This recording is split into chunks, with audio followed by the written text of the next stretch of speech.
श्रीमद् भागवत सुनने वाले सभी श्रोताओं को जय श्री कृष्णा, जय श्री राधे।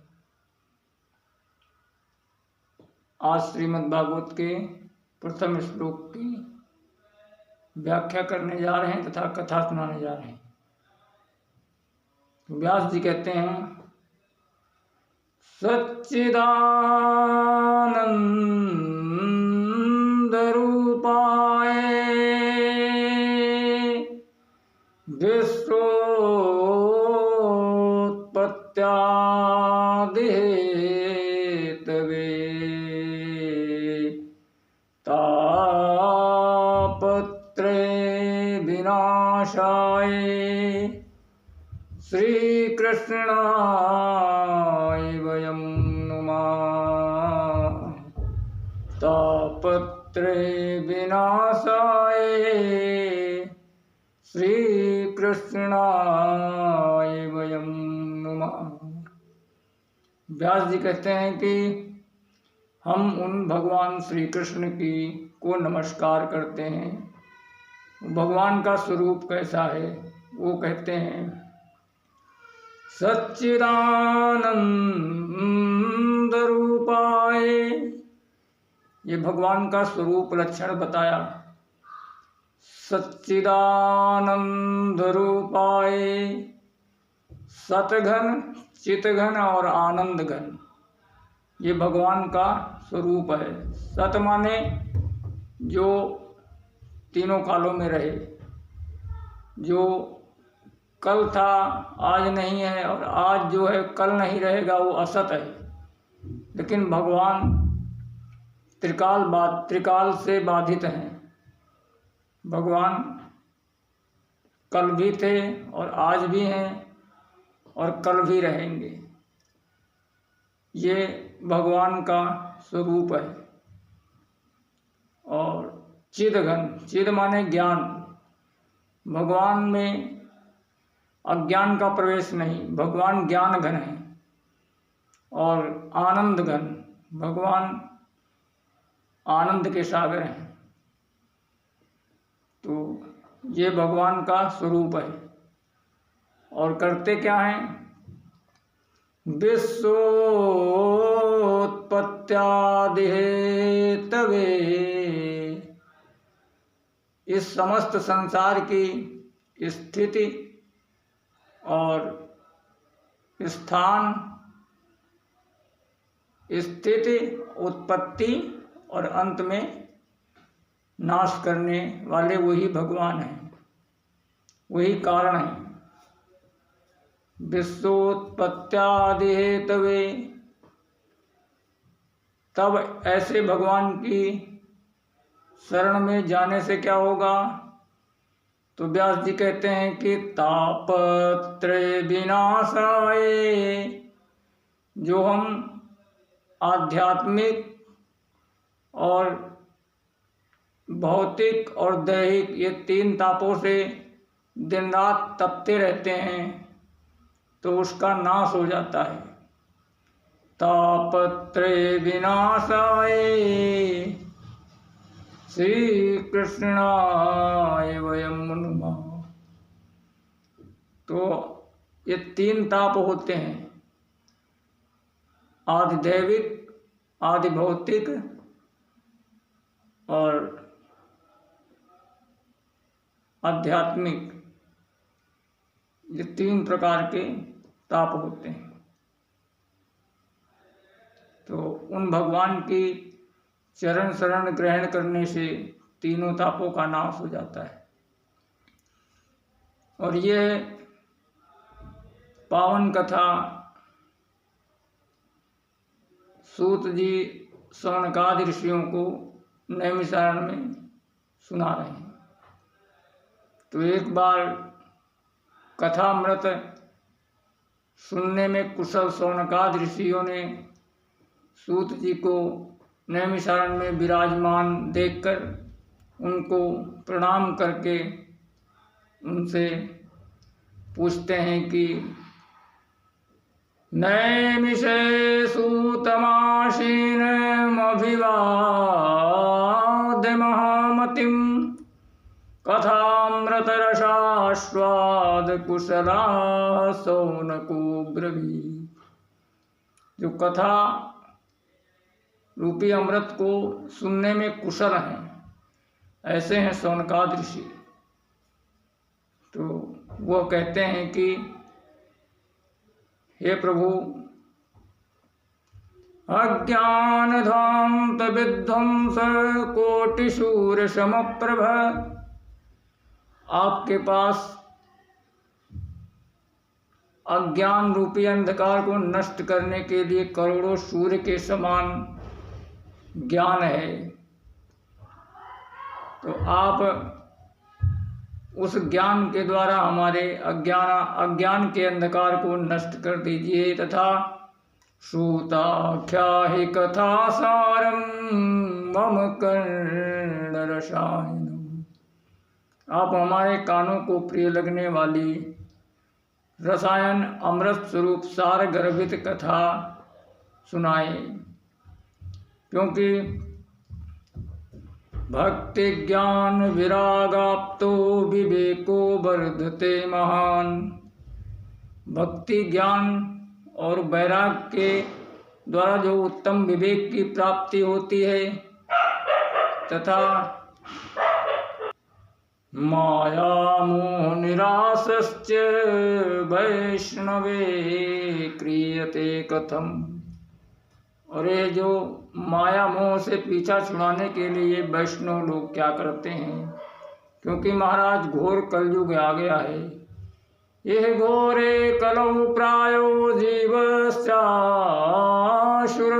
गता, क्लेशाक्रांतस्य तस्यैव शोधने किं परायणम्। क्योंकि महाराज घोर कलकाल आ गया है और सभी जो मनुष्य हैं उनकी जो प्रवृत्ति वो आसुरी हो गई है और कोई भी ज़्यादा मेहनत का काम नहीं करना चाहता है। इसके लिए कृष्ण प्राप्ति करम सस्वत साधनम तद्वदाधुना, आप कोई ऐसा श्रेष्ठ और कल्याणकारी साधन बताइए जिससे हमें भगवान की प्राप्ति हो जाए। क्योंकि आपके ऊपर गुरुदेव की कृपा है। देखो, शौनकाद ऋषि कहते हैं कि हे सूत जी, चिंतामणिर्लोक सुखम सुरुद्रो स्वर्ग संपदम, एक चिंतामणि होती है, वो अगर किसी व्यक्ति को मिल जाए तो वो लौकिक वस्तुओं की प्राप्ति करा देती है। और एक होता है कल्प वृक्ष, वो पारलौकिक वस्तुओं की प्राप्ति करा देता है। लेकिन इन दोनों से कहा जाए कि मुझे भगवत प्राप्ति करा दो तो वो नहीं करा सकते। क्योंकि भगवत प्राप्ति तो केवल गुरुदेव भगवान ही करा सकते हैं। प्रयच्छति गुरु प्रीतो वैकुंठम योगी दुर्लभम, क्योंकि अगर गुरुदेव प्रसन्न हो जाए तो योगेंद्र मुनीन्द्र के लिए जो दुर्लभ वैकुंठ धाम है उसकी भी प्राप्ति करा देते हैं। तो इस प्रकार शौनकाद ऋषियों ने सूत जी से कहा। तब सूत जी कहते हैं कि ऋषियों, तुमने बहुत सुंदर प्रश्न किया है, तो अब हम तुमको उस समस्त पुराणों का सार ही तुमको सुनाते हैं। सावधानतया शृणु। सूत जी कहते हैं कि कालव्याल मुखग्रास त्रास निर्नाश हेतवे, ये काल रूपी जो सर्प है उसका सभी मनुष्य एक ना एक दिन ग्रास बनने वाले हैं। उसके त्रास से, भय से उसकी निवृत्ति के लिए श्रीमद्भागवतम शास्त्रम कलौकीरेण भाषितम, ये जो श्रीमद् भागवत रूपी शास्त्र है वो सुखदेव जी ने उसका प्रवचन किया है, वो मैं तुमको सुनाता हूँ। और एतस्मात् परम किंचन मना शुद्धेन विद्यते और इससे मन की शुद्धि के लिए दूसरा कोई उत्तम साधन है ही नहीं। क्यों? और ये प्राप्त कब होता है? जब जन्मांतरे भवेत् पुण्यम तदा भागवतम लभेत्। और यह प्राप्त कब होता है? जब जन्म जन्मांतर के पुण्य उदय होते हैं, तब इसकी प्राप्ति होती है। और इसकी महिमा और ज़्यादा क्या कहें। जब परीक्षित के सामने मृत्यु का समय आया, समस्या आई, तब सुखदेव जी उनको यही श्रीमद् भागवत कथा सुनाने के लिए जब गंगा तट पर आए, तब सुधा कुंभम गृहीत्वैव देवास्तत्र समागमन। तब अमृत का कलश लेकर देवता लोग आ गए और कहने लगे कि महाराज, मैंने सुना है कि परीक्षित मरने वाले हैं। तो सुखदेव जी ने कहा, हाँ आपने ठीक सुना है। तो देवता कहने लगे कि भाई ऐसा करो कि ये जो अमृत है ये परीक्षित को पिला दो, जिससे मरने की समस्या खत्म हो जाएगी। और उसके बदले में प्रपश्यामो वयम सर्वे श्रीमद्भागवतामृतम। और उसके बदले में आप हमें ये श्रीमद् भागवत रूपी अमृत पिला दो। अब यह जब सुना सुखदेव जी, तो सुखदेव जी को माया मोह छूने वाला नहीं था, क्योंकि वो माया मुक्त परमहंस थे। इसके लिए उन्होंने सोचा कि ये देवता लोग आज इतने परमार्थी कैसे हो गए, ये तो बहुत ही स्वार्थी थे। जिस अमृत के लिए इन्होंने गरुण जी से लड़ाई लड़ी थी और जिस अमृत के लिए समुद्र मंथन में देवता और दैत्यों का महासंग्राम हुआ था, तो ये सहज में ही देने क्यों आ गए। ऐसा सोचकर उन्होंने विचार किया कि क्व सुधा को कथा लोके को काचा को अमृर्महान ब्रह्मरात्रो विचार्येवं तदा देवान् जहाश। सुखदेव जी सोचने लगे कि कहाँ कांच और कहाँ मणि और कहाँ ये अमृत और कहाँ ये भगवान की कथा अमृत। भाई जो विनिमय होता है वो बराबर में होता है। तो सुखदेव जी ने इस अमृत को कांच के समान समझा और जो भगवान की कथा है उसको अमूल्य मणि समझा। इसके लिए उन्होंने देवताओं को हंसी उड़ाकर उनको वहाँ से भगा दिया और भगवान की कथा उनको नहीं सुनाई। अभक्तादांश्च विज्ञाय न ददौषा कथामृतम। उनको भक्ति का अनाधिकारी समझा, इसके लिए सुखदेव जी ने देवताओं को भगा दिया।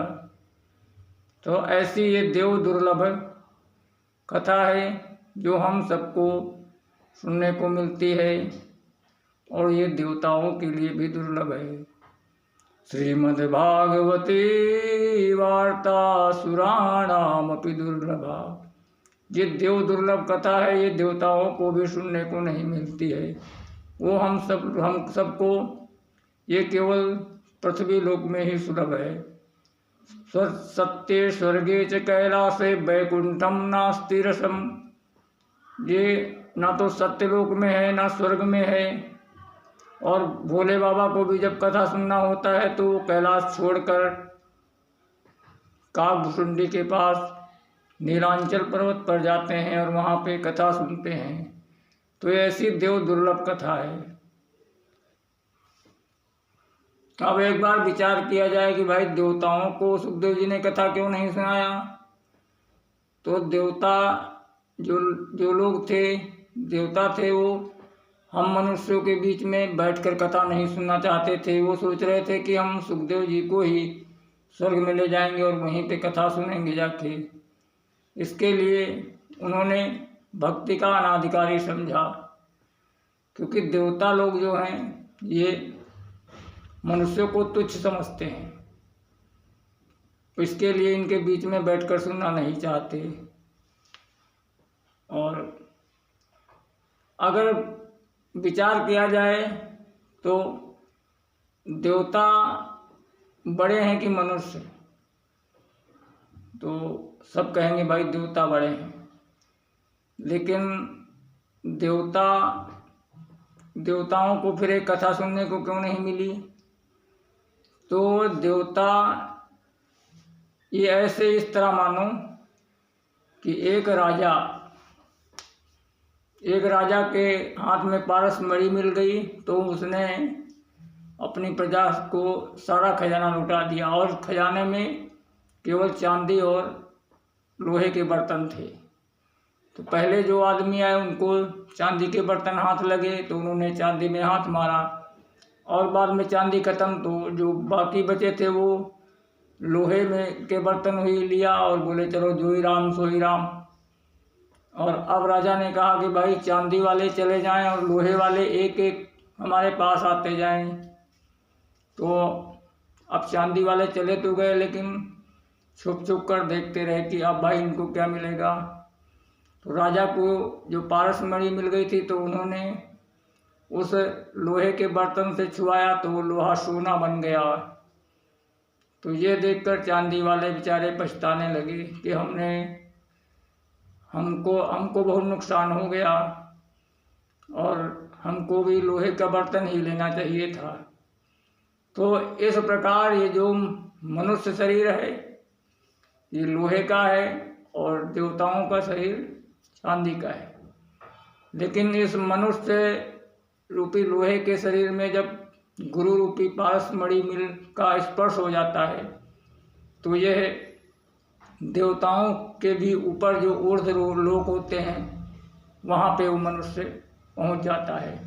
इसके लिए देवता मनुष्य से जलते हैं, इस प्रकार करते हैं। तब देवताओं को जब सुखदेव जी ने हंसी उड़ाकर उनको भगा दिया, तब देवता ब्रह्मा जी के पास गए। तो ब्रह्मा जी ने कहा कि भाई रुको, जल्दबाजी मत करो, पहले देखो कि 7 दिन में होता है क्या होता है। तब राज्ञो मोक्षम तथा वीक्षे पुरा धातापि विस्मृता। जब राजा परीक्षित को 7 दिन में मोक्ष की प्राप्ति हुई, तो पुरा धातापि विस्मृता, जो ब्रह्मा जी थे उनको भी बहुत आश्चर्य हुआ, और उन्होंने एक तुलनात्मक अध्ययन किया। समस्त पुराण जितने थे वो एक पढ़ने में रखा, और श्रीमद् भागवत को एक पढ़ने में रखा। लघून्यानि जातानि गौरवेण इदं महत्। तो जितने भी धर्मशास्त्र थे वो सभी छोटे पड़ गए, और ये अपने महत्व के कारण श्रीमद् भागवत का पढ़ना भारी रहा। तो ब्रह्मा जी ने मुहर लगा दिया और कहा कि मे निरे भगवद रूपम शास्त्रम भागवतम करो। ये जो भागवत रूपी शास्त्र है ये कलयुग में साक्षात भगवत स्वरूप है, और इसके पठनाश्रमा सद्यो वैकुंठ फलदायकम। इसके पढ़ने, सुनने और श्रवण करने से ही वैकुंठ की प्राप्ति होती है। तो सौनकादि ऋषि कहते हैं महाराज जब इतना ये पावन ग्रंथ है तो इसको सप्ताह विधि से ही क्यों पारायण करते हैं, 15 दिन कहें, 1 महीना कहें। तब सनकादि कहते हैं कि सूत जी कहते हैं कि सनकादि पुरा प्रोक्तम नारदाय दया परई। ये जो सप्ताह विधि की परिपाटी है ये नारद जी को सनकादि चारों भैयाओं ने विधि बताई थी सप्ताह विधि के श्रवण से। और इसके पहले ब्रह्मा जी से नारद जी ने सुना था, लेकिन जो सप्ताह विधि की परिपाटी है ये सनकादि ऋषियों ने, सनक, सनंदन, सनातन, सनक कुमार चारों भैयाओं ने नारद जी को बताया। तब से ये सप्ताह विधि का पारायण होता है। बोलो श्रीमद् भागवत महापुराण की जय।